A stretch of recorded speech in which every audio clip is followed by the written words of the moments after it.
out there. If he told you not to do something, would you not do it? Or would you still do it and just say, he's going to be all right? Or he was just playing? Here's a good question for it. Right.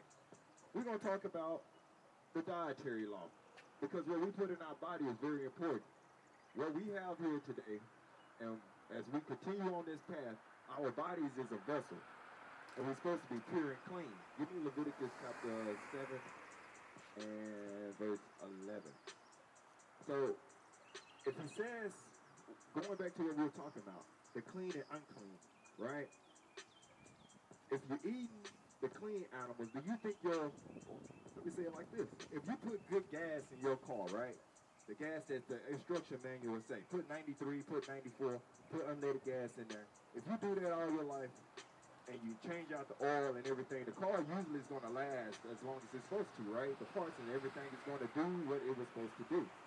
Now, if you was putting alcohol in your car along with the gas, and you was putting jelly along with the gas, and what about salt and sugar in your gas, right? How long do you think your vehicle will run right? It will run, but it's going to start puttering, and next thing you know, the check engine light going to come on, and then you just in for a drastic life for the vehicle. Well, it's the same thing with our bodies today.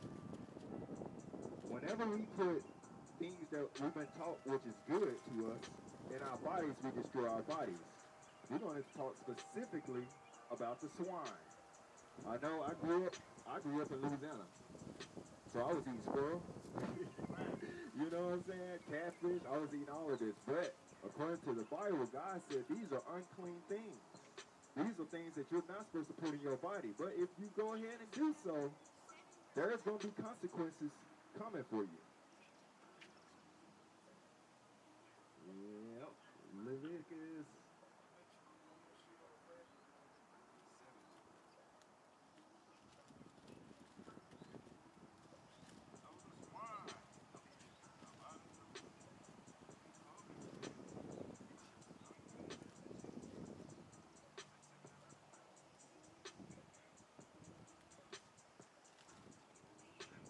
All right. Book of Leviticus, chapter 11, verse 7. Read that.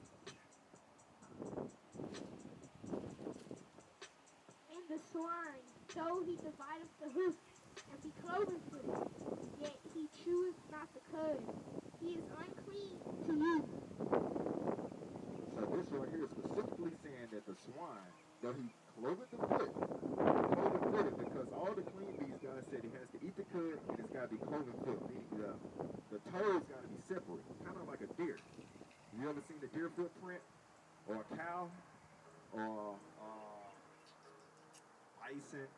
These clean animals, they always clove the foot, so there's a separation in their toes.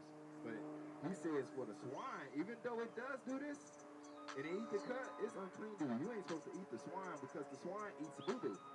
So in other words, God said, I don't want you to eat nothing that eats boo-boo. Why would you? Because you are what you eat.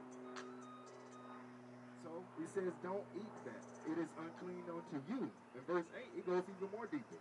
He said, of their flesh shall you not eat, and their carcass shall you not touch. They are unclean unto you. He told you twice, right? Let me show you a judgment of what's going to happen when the Messiah comes back.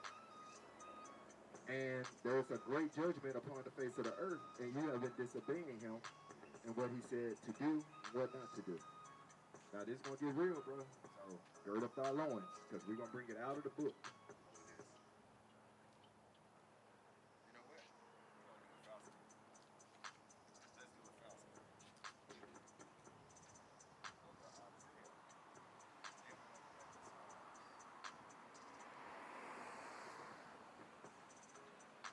This is the book of Isaiah, chapter 66 and verse 15. You ready for this? Read that.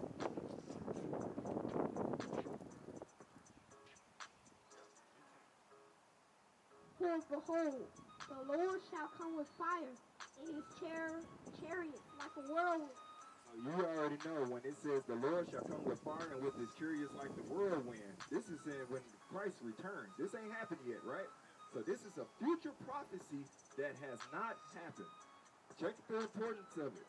And check the influence of what's about to be read here. Because this changed my life right here. It changed my life. Let's read it.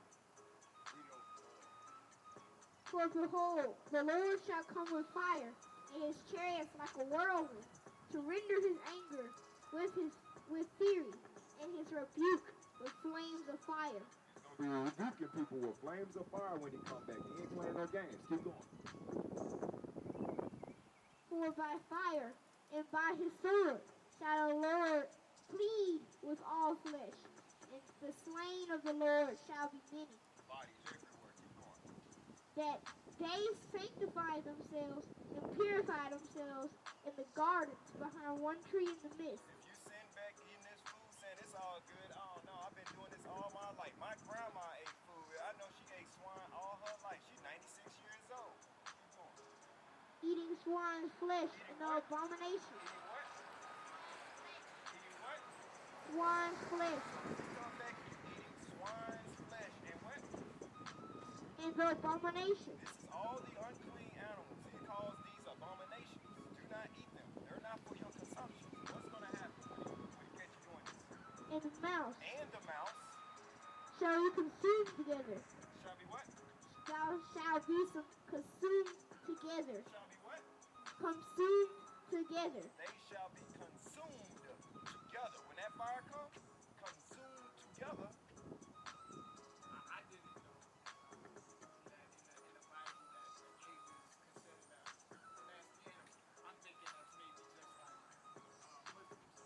No, they got it from us. Wow. It goes deep. You didn't know that? Yeah.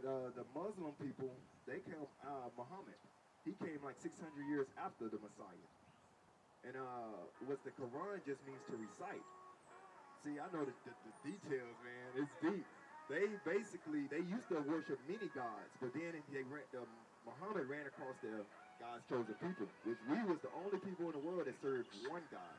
We have one God, one true God, the true and living God. And guess what? It gets even serious because all the other nations know about our God. They know it. They know the power that comes. They call him the great and terrible one because there's nothing nobody can do. And the only way he works for us is whenever we be true to him. We keep his law, statutes, commandments, and we keep the faith in him. He come and fight our battles for us. King David, King Solomon, Samson. You know what I mean? Like, we had flawless victories. The people of God back in the day, when they worshiped God and kept his commandments, we ruled the world. King David, King Solomon, throughout all the kings. But whenever we did bad, we went into captivity. Each and every time, from the book of Genesis, all the way to the book of Revelations. When you read it, after we made the covenant, when we came out of Egypt, when God opened up the Red Sea, and he was like, Moses brought the Israelites, and he flooded the Egyptians that tried to follow him in the Red Sea. Quote, right now you can go look it up on the internet, because today we're in the age of technology. You can find the spokes of the chariot wheels of the Egyptians. During that time, they tracked it down. 5 spokes of the chariot wheels at the bottom of the Red Sea to this day. There are chariot wheels from the Egyptians of that time period of when the Red Sea was open at the bottom of the Red Sea to this day. Here's another kicker right here. When God was talking to Moses on the top of Mount Sinai, before we got the commandments, because Moses went up there, he stayed up there 40 days, learning. He came down with the tablets to give to who? His people, the children of Israel. That's the people that God made a covenant with. The same way he made the Passover, the blood on the walls, the same way that he sprinkled blood on these certain people in this world to keep his commandments. That he said, y'all gonna be my people. Of all the people I made, y'all the leaders. And you can't tell God he's wrong, because that's what he said. I mean, you can't question the Creator. But by doing so, with great responsibilities and great power comes great responsibilities. So he said, if you keep my commandments, I'm going to set you above all the people of the earth.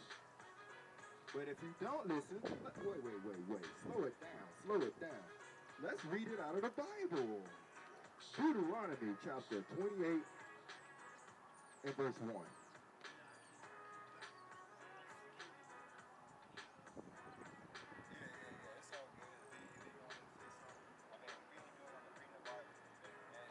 It'll be a testament.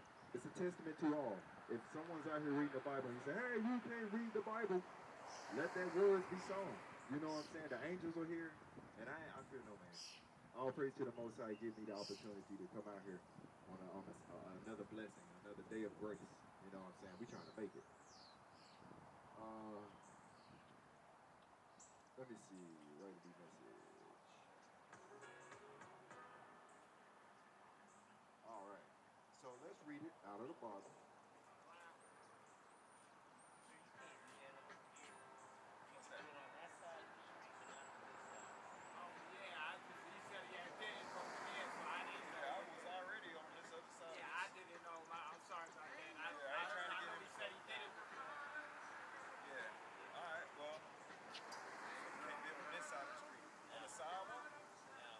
Public sidewalk?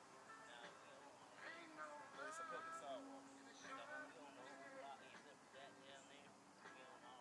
So I can't be on the public sidewalk? I don't think that's true. But it's a public sidewalk. But that's what I'm saying. So I guess we'll have to get the people. And that's why I said when they came, I said I don't think it's out of my head, bro. Yes, sir. I know. Just get just sit right here. I want to get this on out. Yeah, it's out of my head. Yes, sir. I understand, man. I appreciate you. You can get some ounces. All right. Thank you, Most High. All right, so what was it? Deuteronomy chapter 28. Just to not get the entry. Yeah.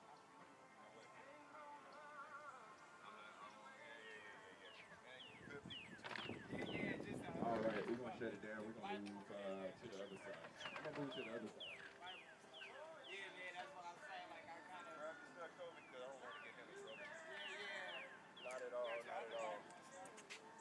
All right, we're gonna move it on.